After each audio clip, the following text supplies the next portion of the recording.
नमस्कार, मैं सतवत अब्बास।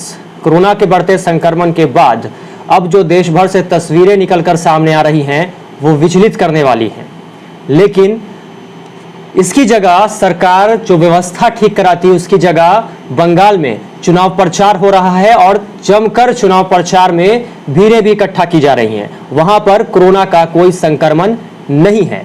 हाल ये है कि अस्पताल में बेड नहीं है। अब लोग सोशल मीडिया पर एक दूसरे से मदद मांग रहे हैं, लेकिन सरकार है जो कुंभकर्णी निंद्रा में सोई हुई है।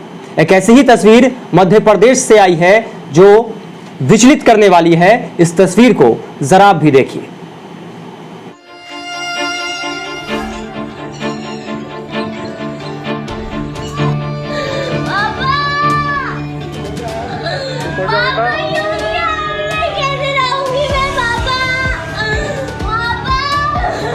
चुप हो जाओ।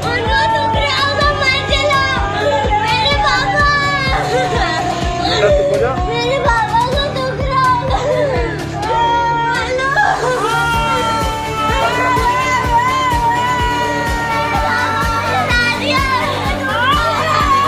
चुप हो जाओ।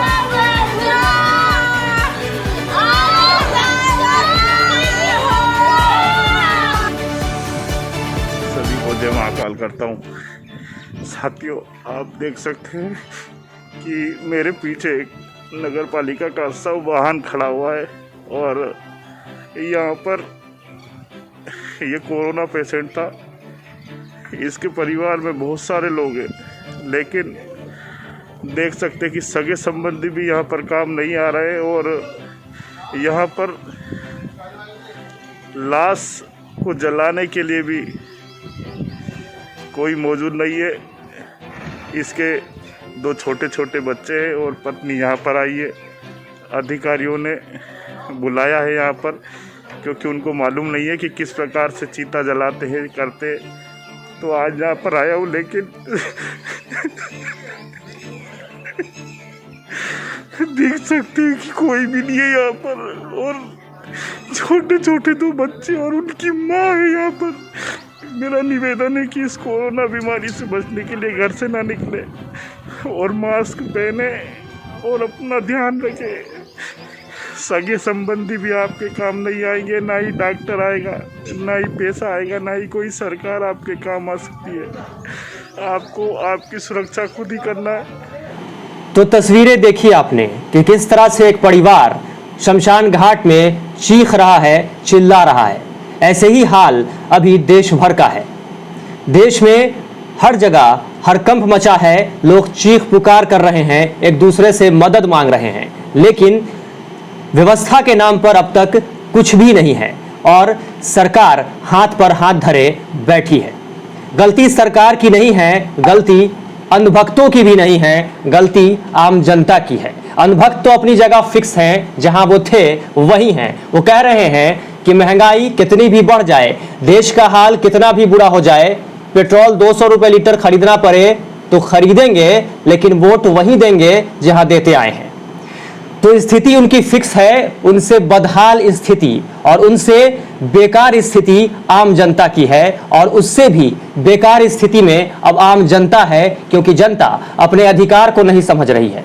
जनता का हाल यह है कि वो सिर्फ मजाक उड़ा रही है, सिर्फ वाहवाही लूटती आई है और इसी वाहवाही का नतीजा है कि आज देश भर में हाहाकार मचा है। लोग चीख चिल्ला रहे हैं और एक दूसरे से मदद मांग रहे हैं। तो खुशियां मनाइए, जो तस्वीरें हमने दिखाई उसकी खुशियां मनाइए। अस्पताल में बेड नहीं है उसको लेकर खुशियां मनाइए, ऑक्सीजन नहीं है उसको लेकर खुशियां मनाइए, शमशान में जलते मुर्दों की तस्वीरों पर खुशियां मनाइए, कब्रिस्तान में दफन होते शरीरों पर खुशियां मनाइए, क्योंकि आपको आदत पड़ गई है खुशियां मनाने की। दूसरों की परेशानियों में खुश होने की आदत है आपकी, तो खुशियां मनाते रहिए, क्योंकि यही चाहिए था आपको जो अब दिया जा रहा है सरकार की तरफ से। आपने ही मंदिर मस्जिद पर वोट दिए थे, आपने ही कब्रिस्तान और शमशान वाले भाषण पर वोट दिया था, तो झेलना आपको ही पड़ेगा, अंधभक्तों को नहीं। अंधभक्त अपनी जगह फिक्स हैं, वो जहां थे वहीं हैं। आम जनता अपने अधिकार को नहीं समझ पा रही है, तो खुशियां मनाइए, जो स्थिति है उस पर खुशियां मनाइए। कोरोना के संक्रमण जिस तरह से तेजी से बढ़ रहा है उस पर खुशियां मनाइए, क्योंकि जल्दी ही ये आपके घर पर भी दस्तक देगा और आपके घर पर भी ऐसे ही चीख पुकार बहुत जल्द मचने वाली है। तो खुशियां मनाइए, क्योंकि अब यही स्थिति पूरे देश भर की होने वाली है और अब भी नहीं जागे तो और स्थिति बुरी हो जाएगी। सरकार को जगाने की कोशिश नहीं है आज मेरी, ना अंधभक्तों के खिलाफ कुछ बोलने की कोशिश की है आज हमने कोशिश की है आम जनता को जगाने की, क्योंकि जनता को जागना ज्यादा जरूरी है। खुली आंख से सोई हुई सरकार को जगाने का कोई मतलब नहीं है, क्योंकि सरकारें आंख खोलकर सो रही है। देश की व्यवस्थाएं उनके सामने हैं और चुनाव प्रचार बंगाल में किया जा रहा है, बड़ी बड़ी रैलियां हो रही हैं और लोगों की भीड़ों को इकट्ठा किया जा रहा है। खुद प्रधानमंत्री 56 इंच का सीना चौड़ा करके वहां खुशियां मना रहे हैं जनता की भीड़ देखकर। उन्हें शमशान की भीड़ नहीं दिखती, उन्हें कब्रिस्तानों की भीड़ नहीं दिखती, उन्हें अस्पताल में जो मरीज चीख चिल्ला रहे हैं और उनके परिजन मदद मांग रहे हैं एक दूसरे से, वो तस्वीरें नहीं दिखाई देती। तो कहीं ना कहीं सरकार की गलती नहीं है, गलती आपकी है, क्योंकि आपने चुना है ऐसी सरकार को। तो अब झेलिए, बर्दाश्त कीजिए, क्योंकि 3 साल तो कम से कम और बर्दाश्त करना ही पड़ेगा, कोई उपाय नहीं है आपके पास। तो ऐसे ही मंदिर मस्जिद पर वोट करते रहिए, शमशान कब्रिस्तान पर वोट करते रहिए। स्थिति यही रहेगी, क्योंकि आपने कभी विकास पर वोट नहीं किया, आपने बेरोजगारी के मुद्दे पर वोट नहीं किया, आपने शिक्षा व्यवस्था के मुद्दे पर वोट नहीं किया, आपने अस्पताल के मुद्दे पर वोट नहीं किया, शमशान और कब्रिस्तान के मुद्दे पर वोट किया था, राम मंदिर मस्जिद पर वोट किया था, धर्म के नाम पर वोट हुआ था, हिंदू मुसलमान के नाम पर वोट हुआ था। तो ऐसे ही सरकारें सत्ता में आएंगी और ऐसे ही अब देश से हाहाकार की तस्वीरें निकलकर सामने आएंगी। झेलिए, खुशियां मनाइए, क्योंकि आपको आदत पड़ गई है खुशियां मनाने की। दूसरों की परेशानियों में खुश होने की आदत है आपकी, तो खुशियां मनाते रहिए। सीए एनआरसी हुआ था तब मुसलमानों पर खुशियां मना रहे थे कि उनकी औरतें बैठी हैं, उनके बच्चे करकराती ठंड में बैठे हैं, खुशियां मना रहे थे बाकी लोग। जब कोई संगठन या कोई विद्यार्थी या कोई शिक्षक जब सड़कों पर धरना देता है, वहां उनकी पिटाई होती है, तो बचे हुए लोग जो उस संगठन में नहीं आते हैं वो खुशियां मना रहे थे। तो मनाइए खुशियां, आपकी आदत है खुशियां मनाने की। आपने किसानों पर बरसाई गई लाठियां, उन पर बरसाए गए आंसू गैस के गोले, उस पर भी खुशियां मनाई थी। किसानों की मौतों पर भी खुशियां मनाई थी। तो मनाइए, अब कोरोना में ये खुशियां मनाते रहिए। अब ये जल्दी ही आपके घर पर, आपकी दहलीज पर दस्तक देने वाली है, तो अपने परिजनों की हाहाकार पर भी ऐसे ही खुशियां मनाइएगा। अभी भी नहीं जागे हैं तो जाग जाइए, सरकार के भरोसे मत रहिए, क्योंकि सरकार कुछ नहीं करने वाली है और इस सरकार को कहीं ना कहीं आपने ही बढ़ावा दिया है, क्योंकि आपको अपने अधिकार तक का पता नहीं है। क्या आपका संवैधानिक अधिकार है वो आपको पता नहीं है, क्या आपका मौलिक अधिकार है वो आपको पता नहीं है।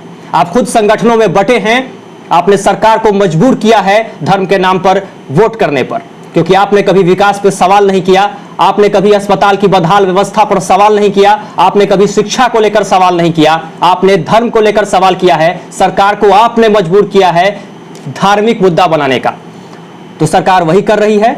आपकी मजबूरी का फायदा उठाया जा रहा है, क्योंकि मजबूर आपने किया था तो झेलना आपको पड़ेगा। सरकार ने कहा था कि कब्रिस्तान चाहिए कि शमशान, तो झेलिए। अब शमशान भी भरा पड़ा है, कब्रिस्तान भी भरा पड़ा है। अस्पताल पर आपने कभी वोट किया ही नहीं, शिक्षा पर आपने कभी वोट किया ही नहीं, बदहाल व्यवस्था जो देश की है उस पर कभी आपने सवाल किया ही नहीं, विकास पर सवाल हुआ ही नहीं, बेरोजगारी पर सवाल हुआ ही नहीं। सबके लिए सरकार को जिम्मेदार मत ठहराइए, इन सब के जिम्मेदार आप खुद हैं। तो अब भी जागिए, संगठित होइए, एकत्रित हो जाइए, धर्म का झमेला छोड़ दीजिए, क्योंकि अब धार्मिक स्थानों पर भी तालाबंदी हो चुकी है। तो अब भी वक्त है संभलने का, सुधरने का, आंखें खोलने का, नींद से जागने का। तो जाग जाइए, सतर्क रहिए, घरों के अंदर रहिए, सुरक्षित रहिए।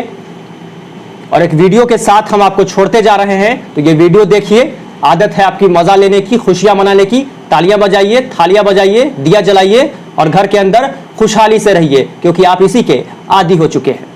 नमस्कार। गांव में अगर कब्रिस्तान बनता है तो गांव में स्मशान भी बनना चाहिए। चारों तरफ मैंने ऐसी सभा पहली बार देखी है जी, पहली बार देखी है। अब बताइए मेरी शिकायत मीठी है कि कड़वी है? आज आपने ऐसा दम दिखा दिया है, ऐसी ताकत दिखा दी है। मैं जहां देख सकता हूं मुझे लोग ही लोग दिखते हैं, बाकी कुछ दिखता ही नहीं है। क्या क्या कमाल कर दिया आप लोगों ने।